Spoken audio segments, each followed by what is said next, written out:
Hey, what's up guys? It's supposed to signing in और India finally अपना 9th Saif championship title जीत चुकी है। और जिस तरीके से जीती है, जिस ब्लास्ट के साथ हमने परफॉर्मेंस दिया है, इंडियन फुटबॉल का राइज अब फाइनली मुझे लगता है मैं अब विटनेस करने वाला हूँ, या हमारी जो फ्यूचर जनरेशन होगी वो विटनेस करेगी। और डेफिनेटली इंडियन फुटबॉल यहाँ से बहुत आगे राइज पे जाने वाला है। जिस तरीके से कल हमारी परफॉर्मेंस आई है, जिस तरीके से जिस मेंटालिटी के साथ हमने कुवैत को हराया है, जिस मेंटालिटी के साथ इनफैक्ट हम लोग कुवैत के सामने उतरे हैं। देखो, मैंने तुम्हें ऑलरेडी क्या रखी है, mentality is the key for success. और इंडियन टीम ने जिस तरीके से कल मेंटालिटी दिखाई है as a champion mentality, that come back, और उसके बाद 90 मिनट तक उस मोमेंटम को होल्ड करके रखना, ये सबसे बड़ी बात है। और इंडियन टीम ने जिस तरीके से कल परफॉर्मेंस दिया है, माइंड ब्लोइंग थी, माइंड ब्लोइंग थी। ये देखो,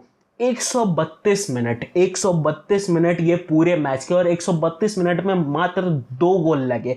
लेकिन गेम एक भी मोमेंट पे ऐसा नहीं लग रहा था कि रग्ड ऑफ हो रही है, या फिर बहुत स्लो पेस जा रही है, या बोरिंग लग रही है। हर मोमेंट पे इंडियन टीम और कुवैत टीम दोनों ने बहुत बराबर की टसल दी और बराबर की मैच थी। और ये चीज़ तो कंफर्म है कि इंडियन टीम का लेवल इस मैच से बहुत ज़्यादा बढ़ा है। अगर तुम फ्यूचर पर्सपेक्टिव से देखो तो, चाहे हम लोग आगे आने वाले मैचेस की बात करें, और सबसे बड़ा मैच हमारा ऑस्ट्रेलिया के साथ है, तो ये मोमेंटम डेफिनेटली हमें आगे जीत दिला सकता है अगर हम लोग फ्यूचर उनके अगेंस्ट में अगर बात करें तो।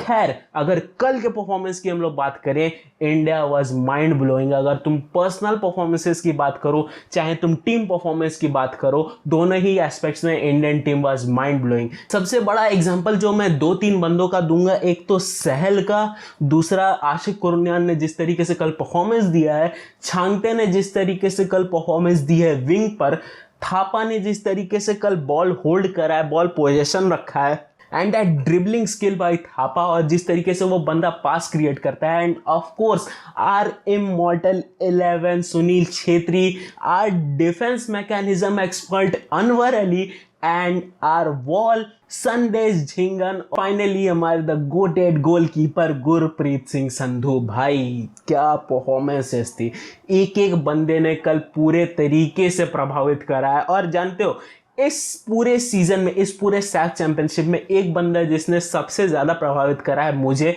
वो है निखिल पुजारी। और भाई निखिल पुजारी बहुत बेटर परफॉर्मेंसेस दिया है उस बंदे इस पूरे सैफ चैंपियनशिप में। और जिस तरीके से वो खेला है विंग पर, जिस तरीके से वो रन लगाता है एज अ राइट बैक, बहुत अच्छा परफॉर्मेंस दिया है निखिल पुजारी ने। और हर मोमेंट पे वो बंदा अवेलेबल था, और जिस तरीके की वर्क रेट दे रहा था, वो that was mind blowing. Plus उसने छांगते के पीछे जो बैकअप सपोर्ट दे रखा था, डैट वाज माइंड ब्लोइंग खुद में ही। और भाई सहल अब्दुल समद, भाई हमारे मिडफील्ड की जान है वो बंदा। और वो और प्लस जैक्सन सिंह, वो दोनों की जो डबल पिवट खड़ी थी हमारी मिडफील्ड में, उसने बहुत ज़्यादा असर डाला है। चाहे वो पास क्रिएशन की बात हो, चाहे वो थर्ड हाफ में प्रेशर बनाने की बात हो, हमारी मिडफील्ड में पूरी तरीके से जान झोंक दिया अब्दुल समद प्लस जैक्सन सिंह ने। और जिस तरीके से हमारे द अटैकिंग ट्रियो ने काम करा है, आशिक कुरुनियान प्लस चांगते प्लस हमारे द इमॉर्टल 11 सुनील छेत्री ने, डैट वाज माइंड ब्लोइंग। और जिस तरीके से वो गोल आया है भाई, वो मतलब तुम पूरा एक मूवमेंट को देखो, वो पूरा एक मूवमेंट कैप्चर हुआ था उस एक गोल में। पहले बॉल बिल्कुल आउटवर्ड से पहले पास हुआ आशिक कुरुनियान को, फिर आशिक कुरुनियान ने बैक कट मारा, और इसका रन अंदर लेकर सहल को वो पास, और सहल का प्रेजेंस ऑफ माइंड, छेत्री को तुरंत उसने पास करा। और छेत्री का प्रेजेंस ऑफ माइंड कि उसने छांगते को ढूंढ लिया just because cross passing, and फिर उसके बाद छांगते का गोल। भाई वो पूरा एक मोमेंट, जिस तरीके से एक पूरा मोमेंट फ्लैश होता है ना, वो पूरा एक गोल्डन मोमेंट था वो गोल का। और वो जो क्रिएशन था उस गोल का, माइंड ब्लोइंग थी। और वो कमबैक बहुत ज़्यादा ज़रूरी थी, जिस मोमेंट पे हमने कमबैक करी थी। तो डेफिनेटली ये चीज़ एक तो प्रूव कर देती है कि इंडियन टीम अब हाई लेवल्स पे मेंटालिटी के साथ परफॉर्म कर सकती है। और शायद अब हमें एक बेटर ऑप्शंस या बेटर चॉइस ऑप्शंस हम लोग को देखने को मिलेंगे एशियन कप में, और हम लोग बेटर परफॉर्मेंस अब विटनेस कर सकते हैं इंडियन टीम का इस आने वाले एशियन कप में।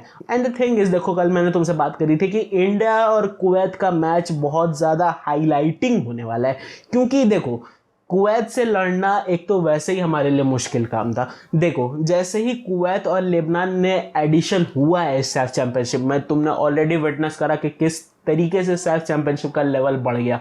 तो ऐसे में अब इंडिया का कुवैत के साथ वैसे ही बैक ट्रैक रिकॉर्ड बहुत मतलब अच्छा नहीं है, तो ऐसे में कुवैत के साथ हमारा इस 2 मैचेस में, इन सैफ चैंपियनशिप के 2 मैचेस में लगातार भिड़ना, ये बहुत ज़्यादा ही अपरूटिंग पॉइंट है हमारे लिए। देखो पिछले अगर मैच की हम लोग बात करें, इंडियन टीम की परफॉर्मेंस माइंड ब्लोइंग गर्दा फाड़ देने वाली आई थी, लेकिन वो एक गलती इंडियन टीम को वो मैच कॉस्ट कर गई थी, और वही गलती अब हमें दोहराने की ज़रूरत नहीं थी, और वही चीज़ करी है इंडियन टीम ने।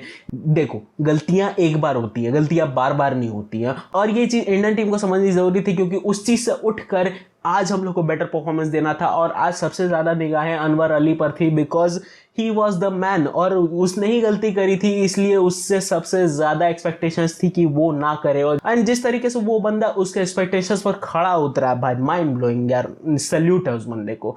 खैर एक तो मुझे पता चल गया था कि 90 मिनट जब कहानी हुई, मुझे पता चल गया था कि भाई ये गेम एक्स्ट्रा टाइम में भी नहीं खत्म होने वाला है, और ये गेम पेनल्टी शूटआउट्स पर ही जा रहा है। अब देखो पर्सनली अगर तुम मुझसे पूछो तो मैंने एक्स्ट्रा टाइम बहुत ज़्यादा नहीं देखा, 5-10 मिनट मैंने देखा, उसके बाद बंद कर दिया, बिकॉज मुझे ऑलरेडी पता चल चुका था कि गेम एक्स्ट्रा टाइम में तो फिनिश नहीं होने वाला है, ये गेम जाएगी ही पेनल्टी पर। और ऐसे में पेनल्टी पर जाना मेरे लिए एक डीजावू की तरह था, बिकॉज लेबनान से ऑलरेडी हम लोग पेनल्टी में शूट आउट मार के आ रहे हैं, और ये चीज़ वो मोमेंटम शायद हम लोग के साथ एक बेनिफिशियल थी, लेकिन जब पेनल्टी शूट आउट हुई जिगर गुर्दा मुंह में था। और जिस तरीके जो सबसे पहली जो शूट आउट लिया सुनील छेत्री ने, वो जब फट्टे पर लगी मेरी फट गई, जिस तरीके से वो बॉल फट्टे पर लगी और अंदर घुस कर आई, भाई मेरी फट गई। अगर फट्टे पर लगती इधर उधर होती तो गया था भाई।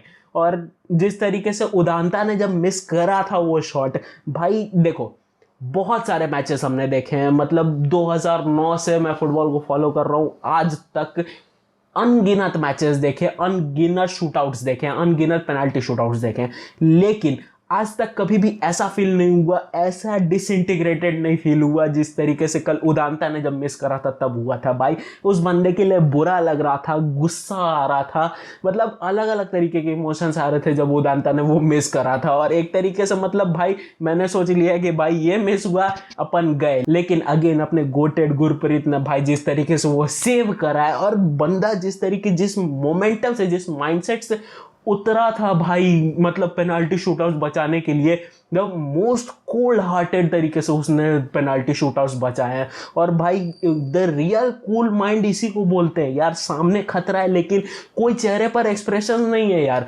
मतलब जीरो एक्सप्रेशंस, और बंदा कूल डाउन है, फोकस कर रहा है बॉल पर, उसका फोकस है, चाहे कहीं कोई सामने पेनाल्टी शूटर कहीं से दौड़ कर आए कोई फर्क नहीं है भाई, उसका फोकस बॉल पर है और बॉल के तरफ ही। मतलब जितने पेनाल्टी शूटआउट्स हुए, आई थिंक 6 या 7 हुए थे, 7 में से 7 उसने सही गेस करे, और इतनी एक्यूरेसी भाई, माइंड ब्लोइंग है इतनी एक्यूरेसी। और भाई मतलब एक तो चीज़ है कि मैं गुरप्रीत का भी फैन हो गया कल से, ये तो चीज़ मैं दिल से मानूंगा यार। माइंड ब्लोइंग थी, माइंड ब्लोइंग थी ये। Saif championship was one of the best Saif championship जो मैंने आज तक विटनेस करी, और कल इंडिया डेफिनेटली डिजर्व करती है ये चैंपियनशिप जीतना, क्योंकि जिस तरीके से हमारी पूरी रन आई ये इतने महीनों में, एक चीज़ तो कन्फर्म है कि इंडिया डेफिनेटली डिजर्व करती थी सैफ चैंपियनशिप जीतना। और एक चीज़ और कि भैया हम लोग अब बेटर टीम बन चुके हैं, और